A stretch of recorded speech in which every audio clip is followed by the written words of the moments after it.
How did you become the go-to man? So when we saw the cat... I follow them up, and then there's a guy from Oxford, Big Cat Steve we call him. He's got an oven cleaning business, and he goes around the county cleaning ovens. And if he had a sighting somewhere, he could always work his work in to go and talk to the person that's seen it. And it was absolutely lovely talking to people that had seen it, because it always had the same effect on them. They thought, what's that dog doing there? He's got an awful long tail. It doesn't move like a dog. It moves like a cat. Oh, my God. And the heart misses a beat. And I know what it's like, because one time I went to see a neighbour, a dairy farmer. I was only a teenager, and he was in the cows, had milk in the cows. And I walked through the collecting yard, through all the cows, shooing them out of my way sort of thing. And suddenly I shooed this beast, and it had a big copper ring in its nose. And I thought, the bull. I better go a bit carefully. He was quiet enough. It was no problem. But... sometimes people say, why aren't there more photographs of it? And I said, did you have your phone on you when you saw it? And they say, yeah. Did you have a camera on it? Well, I mean, yeah. That was 2005. I was so mesmerised by what I was seeing. I was just frozen, and the thought never crossed my mind. That you just focus. You're so out of your comfort zone for a few seconds. It's nature, isn't it? I mean, I did that when I saw a snake in Australia. Because you're not expecting it. It's completely the unexpected, and you think, what on earth is that? And your brain is trying to take it all in. And the number of people that said to me, it had a real effect on me. But it's hard to actually explain that to someone who's not had that experience. As I say, when I was in Australia, I was picking up plastic tree guards from an almond grove, and underneath it there was what I can only assume, because I looked it up later on Google, was a western brown snake, which apparently is the second most deadly snake in the world. And given that I was half an hour drive from the nearest town and an hour and a half from the nearest hospital, that would have killed me. But all I remember at the time is looking at this thing, and it's there, and next thing I know I'm 12 foot behind staring at it from a distance. And until I'd had that experience, when people say, I was so stuck, couldn't do anything, I would have thought, it's easy, just get your camera, that's the first reaction you would have had. But it's not, is it? You suddenly think there's a cat, and your instincts kick in. There was another case. It was a nurseryman at Carston, and he got a few sheep, and he was lambing time, and he was out there, and he just chucks the dogs out 10 o'clock at night. He went round with a torch and everything, and he thought, time to go. And I whistled the dogs up. Oh dear. And he could see one in the distance in the lights just moving across gently. And the dog didn't take any notice. And then one touched the back of his leg, and there's the dog. What on earth is that over there? And it's dark, and it's just in the headlights, and it's going away from him. And he said, it's got an awful long tail, and it's black, and it moves so fluidly. And then, your body just freezes. You realise that his legs went to jelly. Well, we were hunted by, when we were back in the rainforest. Back in before evolution, we were hunted by cats, weren't we? So we're still sort of trained in our genes. Fight and flight. There must be the fear in that. Yeah. But no, I would dearly like to have seen, when I've spoken to so many people, gamekeepers, farmers, just ordinary people that have encountered it. What's the closest you've come? Have you come? Well, the closest ever was a guy called Finch. He was whipping in for the beagles at Chadlington, and there was a wood been planted on the side of the hill. It had been planted 12 months, so the grass was like 2-3 foot tall. It was a nice sunny afternoon, and he thought, I'll go up the boundary hedge there by this wood, because there's always deer in that wood, and if the hounds come this way, I'll keep them away.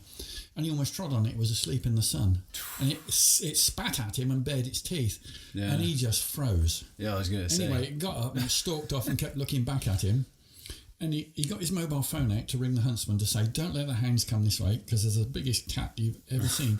And his fingers were shaking so much he couldn't press the buttons on his mobile phone. That's how much of an effect it had on him. Up there, and he's a sensible guy. He was a lorry driver for Smith, Sands and Gravels down at Bletchington. He'd ridden as an amateur jockey and everything in his younger days. A real sound fella. And I went over there with him. And I have to say, he pointed to the spot where it went in the wood, and we walked up there, and he said, we going in the wood? And I said, yeah, let's have a look. But the hair almost comes up on the back of your head just thinking, what might be in there? But that was a real hot spot for sightings over there. But at Chorlbury, all the sightings, Banbury Hill Farm, to go round the village and the river and everything, it had to cross the road at Banbury Hill Farm, and all the widows of family had seen it at different times. And Heather Barnett, she was driving to work one morning, and it was sat out in the field. And she had time to get her phone out, and she rang her husband up and said, Brian, that big cat I've never believed in, I'm looking at it now. And, it just wasn't a moggy or anything. The other thing is, people say, it's just a big moggy. We had a lovely sighting at Kingham Hill Farm, and I was shooting at Bledington on the day, so I called round on the way back and got the best footprints I've ever seen. And it was cat. You got the what we did was he's got this big castrated tomcat up there. It was like a feral thing, but it was tame enough you could pick it up. And I said, let's compare the footprints. Get that big old cat. We'll drop him in the mud alongside this footprint and see. And I did. You could cover a cat's footprint with a 10p piece quite easily. Cats have tiny little feet. When you actually drop them in the snow or the mud, they are small. And the big cat footprint is 70 millimetres across. Helps to be quiet. I always photograph them with my mobile phone or a 12-bore cartridge for scale, just to give us a comparison. 12-bore cartridge, I suppose. Yeah. The other thing I've done, I've been around the young farmers clubs and places and given several talks when it was more topical. And what I would do, I would take the photos, print them off the computer of these footprints, give the kids a piece of tracing paper and a pencil. Okay, now trace the outline of what you think is the footprint. And then I would download off the Google links, puma, panther, leopard, whatever, tiger, lion. Okay, now overlay your tracing paper onto the footprint and tell me which one it is. 19 times out of 20, it was leopard, which means it's a black panther.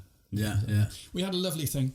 Up at Amazing Animals at Heathrow, they'd got two black panthers up there, little brothers, Banky and Onyx. And I thought we'd get some real footprints, but known, you know. Yeah, so we were taking I was a pig farmer for 40 years, and we took the dead pigs up there to feed to the tigers. So I was up there once a week anyway. And I said to the guy, any chance we could do this? He said, yeah, come up Saturday morning and we'll do it then. Well, we went on Google and we did it all properly. We rolled out this bread dough in these what we call Yorkshire pudding trays. And where they live to where they train, they run them through a tunnel. So we put these trays of bread dough down and whooped them through. Well, it was a bit sad really, because it put one foot down, then it overlaid another foot on top of the existing footprint, and then it got worse because it ate the bread dough. And so that put the mockers on that, and the guy said, you better come back and do it different another time. But we got enough on there to see what a real... You knew what it was doing. So I have got an actual panther footprint now. He wasn't going to grass up his mate who got out that week before. But they're beautiful animals. On that programme, Monarch of the Glen, that used to be on the telly, when you see the panther jumping in the back of the Range Rover, that was Banky. Do you think it's still there now, out and about, or do you think it's gone? They're getting on a bit now in age. I can ask, because Georgia, who lodges with us, she's actually an animal trainer up there now. I'll have to ask if they've still got Banky and Onyx. You should have. Tell you what you should have done. You should have, at the beginning of lockdown, put out saying, this cat's been seen, and then everyone would have been doing it, because everyone's out in the countryside, aren't they? They want something to do. Yes. That would have been the perfect despite time. everybody being out in the countryside, it went well for 4 or 5 years. And then Simon Towers became the wildlife man, and I used to go to the policeman, and I used to occasionally take photos of footprints and sightings up to him at Chipping Norton Police Station. Frank, come in, have a cup of coffee, and we'd compare notes on it all. He actually saw it twice himself, and he understood it.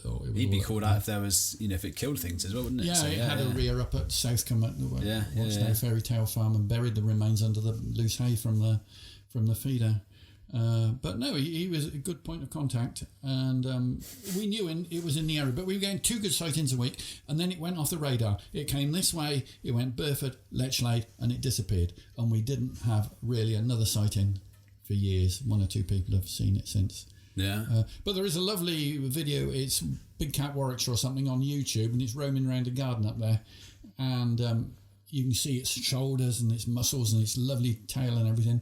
And chap just videoed it through his patio door, and his little daughter's there as well. And it's an interesting thing, and I met a lot of interesting people as a result of going out. A lot of the sightings were foxes. Yeah, I was going to say a lot of them. The footprints were dogs, but that doesn't matter. We as a comparison, you knew, Yeah. And we always followed it up if someone had a sighting. We always followed it up on myself or Steve.